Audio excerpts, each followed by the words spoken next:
The movie begins in a residential tower, where the tenants waste their lives partying and enjoying themselves. Down there, some guards stand together. They are expecting something to fall down the third night in a row. Inside, a woman lights up incense to pray to her dead grandmother, and the other tenants freak out when they see this, but her husband comes forth. Inside one of the apartments, a woman has locked herself in. It turns out that she was dumped by her boyfriend and hasn't come out in a week. Frustrated, she throws out her bag, and the guards know something is coming. The head guard Lou comes in, and the bag falls on his head. Some men in suits come out to ask for Lou, and it appears that this apartment complex is a mess. Everyone just needs help. But that doesn't mean the security is very helpful. They are just a bunch of perverts who are scared of ghosts. Outside, one of the security guards is depressed as usual, waiting for someone to drop something on him. Captain Lou tries to save him, but this time a fridge falls on top of him. The officer complains that he stole his chance to die. The praying lady's son is missing, and the officer just doesn't want to care, leading him to be beaten up by Captain Lou and the man, Lee. Going to their apartment, Captain Lou inquires about the situation, but Lee notices something in the photo. He says that his dead mother was here, as the chicken's drumstick is missing. Captain Lou is now scared. He goes to get water for Lee and finds a silhouette in the kitchen. He screams that he found his mother, but turns out it was the missing kid who stole the drumstick. The orange-haired girl Kawan runs out of the room and towards the window. She asks God to help her forget about her ex-boyfriend and have a fresh start. The voice says to her that her wish is granted. Suddenly, she hears someone talking in a loving way downstairs. It is the main attraction of the movie, Leo. He is talking to someone and pours milk into a paper cup to drink. The Koan, curious, runs to the elevator to see the other side of it. Turns out that Leo was talking to a plant. He drinks the milk, throws away the cup, picks up the plant, and walks away. The Koan finds herself more interested. As Captain Lou leaves, the kind is on the rocking chair of a dead mother. Lee is now trying to find another hotel for them to stay and run away from the spirit of his dead mother. They notice that their kid is missing and try to find him everywhere, or seizure. Lee goes to look for him. Mrs. Lee is alone in the apartment and the door behind her closes, turning on the red lights. She tries switching the breaker and it doesn't work. She is scared and looks at the photo of the mother. The phone rings, scaring her, and the chair starts rocking. As she slowly moves towards the door, the TV turns on, and she hears the voice of her kid. It soon turns into a reflection of herself, and then it's the face of her mother-in-law, which starts chasing her.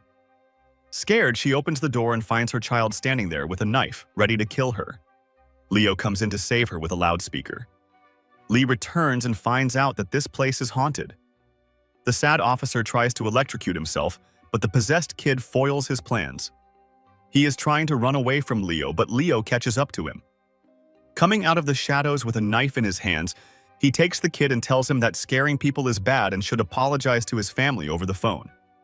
Despite the fact that he is possessed, Leo won't let go of him until the possessing spirit apologizes. During that, he steps on some wires which send an electric shock around the room, breaking down the door and falling on the Kawan. The kid is back to normal, and Leo is on the floor. He meets Captain Lou and tells him that the kid is inside, also giving him a piece of advice on getting a hair conditioner for his hair, asking for some money because he doesn't have anything for a taxi. With his weird way of talking, he finds out that Leo is actually someone who escaped from a mental institution as the team takes him back. Koan is eating with her friends and thinks to herself that she is really interested in Leo, seeing something in him that the others don't. At the Zhongguang Mental Hospital, Kawahan arrives, black hair, all cleaned up and ready to go, and the breeze takes her away. She walks in and sees multiple rooms with mentally ill patients. Every room is deteriorated. As she walks forth, Leo comes and immediately tells her that she has come to meet him. It seems like he already knows what others may even think, and no one knows what goes on in his mind. He says that he has been fearless. Using a fake gun, it turns out it even works. He explains that it's the power of imagination. This occurred when he was just a kid in the amusement park. Just to jog his brain, he would take roller coasters and pirate ships over and over again. She asks that as the building that they live in is actually haunted or not. He says that Lily has told him so. Lily is the flower pot. They are now on their way to the building, but they encounter a guard. Turns out he is sleeping with his eyes open. In the building, 2 guards are trying to rob a shop. The others just want to take an early leave. Captain Lou gets on an elevator and pushes the button for the 3rd floor. However, the elevator gets him to the 9th floor. The buttons don't work anymore, and he is scared. Going in, he calls out for help. Then a man comes, but doesn't help him. Passing through the little shrine, he hears a voice and gets scared. It was a junkie who tried to scare some money off him, but that doesn't work out well. Another woman comes crawling in, and he thinks that this is just another person pulling a prank on him. But as soon as he kicks the head, it falls off and starts talking. Turns out that she was murdered and wishes to seek revenge on those who crossed her, being her son and his family. To help her out and report this to the police, he lifts her head up, but her son Lee comes there with a knife. The body chases after without a head. The sad cop is still sulking, and the guards who robbed the shop get robbed by the body with the head in a bag. They chase after the body, and when they catch it, it turns out there is a head inside the bag.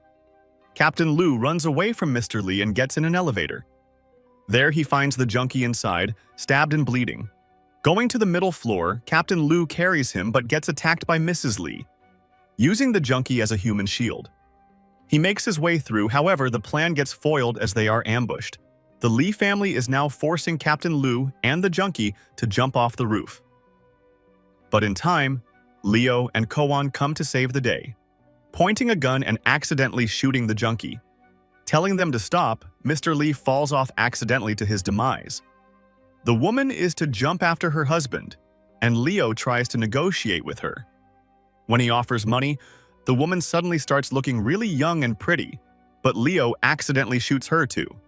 Going down, they find that both are dead, and the junkie requests them to save him than those who are dead. But Leo starts giving Mrs. Lee CPR in confusing ways that one could not even imagine. They lose hope and wish to call the police, but she comes back to life. Without her husband, she doesn't want to live and shoots herself.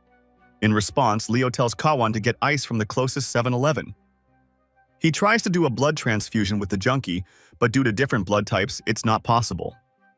Kawan comes back with the ice and pours it on Mrs. Lee while the junkie holds a wire that Leo gave him while holding hand of Mrs. Lee. Leo turns off the breaker, and the shock causes Mrs. Lee to come back to life again. Mrs. Lee tries to off herself again with the gun, but before she could do that, Leo throws a knife at her brain, killing her once again. The journalists are now outside the apartment complex, demanding answers. Inside, the guards are really worried about how to deal with this paranormal activity that is going on in their building.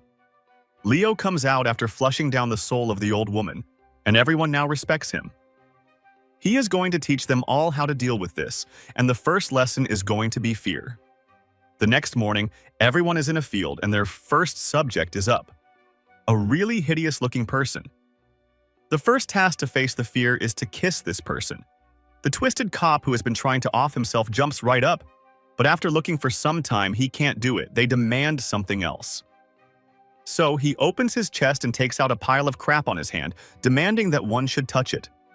They all don't want to do that, but Leo tells them, when faced with ghosts, what would they rather do? One guard agrees and touches it, but Leo spreads it on his entire face. The third is to hold a firecracker in their hand for a while until the fuse goes out and it is long. Leo lights it up, and it immediately explodes. The scene shifts to a hospital where Leo's hand is bleeding. Returning to the field, he says that he accidentally grabbed a short-fused firecracker. He tries lighting it up, but because of his injured hand, he can't. He puts the firecracker in his mouth and lights up the match, which ends up in his mouth, blowing up, and the scene again shifting to a hospital. Once again to the field, his teeth are now damaged, and now he has a lot of dynamite together, playing Russian roulette with it, passing it on until it explodes. One screams and runs away, but Leo throws a grenade, and the results are obvious. Now everyone listens to him, Leo lights it up and passes around. But in the end, it doesn't only end up with him but also catches in the explosion, and the others are also brought to the hospital. Now they are at a restaurant, and Leo explains to them that the ghost can be anywhere, even in places they can't imagine. The only way to see them is a gel made out of cow tears, as it is similar to capturing ghosts as to capturing cow tears. This makes no sense, and one vomits blood. They apply the gel and they look a bit concerning to the eyes. When they ask where the ghost is, Leo tells them that it's too late. They are gone now. The team is furious, however. Leo sees a ghost in a red dress and runs after it. The team does too, but after another girl in red. Kawan is stopped, asked to pay, and when she goes to get her wallet, she encounters an actual ghost. So Leo was not lying. The team, who chased the girl in red, find out that she was human and, because of touching her to check her pulse, the police arrive and think of it as a robbery. The team returns to Leo, and he has made a flying helmet to help one fly. Though the team is tired of his shenanigans, Kawan still believes him because she has experienced a ghost now. Leo tells them that he is immortal and they can't do anything. He tells them to stab him. Forcing them into this, one steps up but ends up breaking the helmet, and it flies away. Kawan believes him, so she stabs him. As a result, he is sent to the hospital. They all return to the apartment, and Kawan is locked in her room. The guards now plan to take down the threat of the Lee family returning as ghosts, and everyone moves out. Kawan now jumps out the window to escape, while the guards are taking their places. One finds a photo on the ground before going in the elevator, but it's of a faceless man. Suddenly, the lights go out, and a fan comes out, killing him. Another guard comes to help, but it's too late. The guard in the office is heating up food in the microwave, but it turns up so much that it boils the room, having a horrible impact on the guard. Kawan is outside the office, and the door opens on its own. Inside, that guard takes her down, locking her in the microwave room. Others come to help her and break open the door. Turns out that things are taking a turn for the worse by the minute. However, Leo is now here. Though they think he is there for revenge, he saves the day by unplugging the oven. He tells them that it was nothing but an illusion. Turns out that when Kawan stabbed Leo, it hit his overswollen appendix. He suddenly got appendicitis and was fixed, so his claim to be invincible was true, and they are shocked. Leo explains to them that everything that gets to them is nothing but their own fears. If they wish to overcome this horror, the only way out is through having a strong faith. Though one of the guards just doesn't want to agree with him, the rest are on board with his plans. It's midnight, and everyone feels a ghost is around them. That guard still is not on board with them, takes off his shirt and goes to take a bath, but immediately returns. Turns out the ghost of Lee is right outside, and now they are all in this together. Lily is now pointing towards the problem, and the music box is playing on its own. Kawan and Captain Lu are scared and race to the bathroom to hide. Inside, a hand comes out of the toilet, but he overcomes his fears. They receive a call from someone seeking even, but it doesn't work. Even the depressed guard sees blood in the sink and ignores it. It has been going well for them, and they are enjoying their time. Though it seems like they are vibing to the music, Leo tells Kawan to follow his beat. Not doing that, he strikes her with an axe. It turns out that she was possessed. She runs away, and others follow her. But in another twist, Captain Lu is also possessed and kills Leo. Casually, Leo just gets up and runs. As the possessed body tries to chase, Leo uses an instrument to set his ghost straight. Running downstairs, they find Kawan with an axe. They think she is possessed, but she just gives the axe to Leo. In doing so, she tries to stab him with a knife but gets caught by a mousetrap. Leo uses an electric guitar to exorcise the spirit out of her. While planning a way to capture the ghost, Captain Lu and other guards are faced with doubts about each other and the dominatrix. Kawan and Leo are setting up the clean film and ready to trap the ghost. Using a slingshot and Lily guiding the way, they manage to capture the ghost and wrap it up. Before they can leave happily, it turns out that the ghost has possessed another guard who is now following them with a chainsaw. The possessed guard takes down the others one by one. Stuck on the roof, they have nowhere to go. But Leo is not out of tricks yet. He uses a banana peel to make the body slip and fall down. This does seem to work, and the board is breaking. Going down, the possessed guard has come up already. They now try to break the board, but to no avail. Climbing it, it finally falls onto the possessed body. It is still alive. As a final resort, Leo uses a newspaper to make flying hats again. They start flying and using a grenade, they get rid of the possessed body. Flying through the city, Leo gets possessed by the spirit, and he tells Kawan to hit him in the temple. She complies, and she is now in the mental institute. The guards hire a lawyer, but he charges too much, so they convince him to use a flying hat, which doesn't work, and they don't have to pay the bill now. Kawan is sitting with Lily in her hands, and suddenly, it moves towards Leo, who is alive and well, ready for another adventure. And with that, the movie ends.